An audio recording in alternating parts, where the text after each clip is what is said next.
பேரவையில் முதலமைச்சர் ஸ்டாலின் உரையாற்றி வருகிறார். அதனை காணலாம்.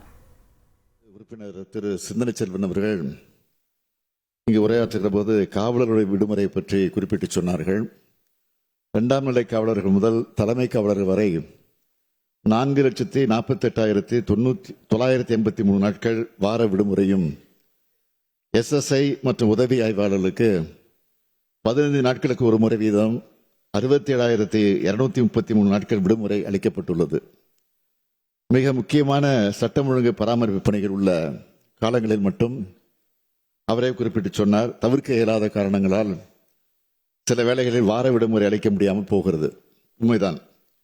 மற்றபடி வழக்கமான காலங்களில் வார விடுமுறை நடைமுறையில் இருந்து வருகிறது. அதேபோல ஊதிய முரண்பாடு பற்றியும் குறிப்பிட்டு சொன்னார். அதை பொறுத்தவரையிலே காவல்துறையில் காவல் ஆளுநர்களாக பணியமர்த்தப்பட்டு பதவி உயர்வு மற்றும் பல்வேறு நிலைகளில் காவல் ஆளுநர்களுக்கு இடையேயான ஊதிய முரண்பாடுகள், ஊதிய குழு அறிமுகத்தால் வரும் ஊதிய முரண்பாடு தவிர்த்து தொடர்பான கருத்துருக்கள் சம்பந்தப்பட்ட காவல் அலுவலர்களிடம் இருந்து பெறப்பட்டு அரசுக்கு அனுப்பப்பட்டு அரசின் பரிசீலனையில் இருக்கிறது. அதேபோல காவலர்கள் பணி உயர்வு பற்றி குறிப்பிட்டு சொன்னார்.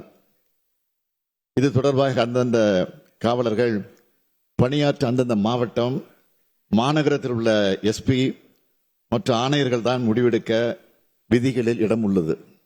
எனவே மாநில அளவில் ஒரே வகையான ஸ்டேட் சீனியாரிட்டி அடிப்படையில் பதவி உயர்வு வழங்குவதற்கு தற்போதைய விதிகளில் இடமில்லாத நிலை நிலவுகிறது என்பதையும் மாண்புமிகு உறுப்பினருக்கு தங்கள் மூலமாக தெரிவித்துக் கொள்கிறேன். மாண்புமிகு உறுப்பினர்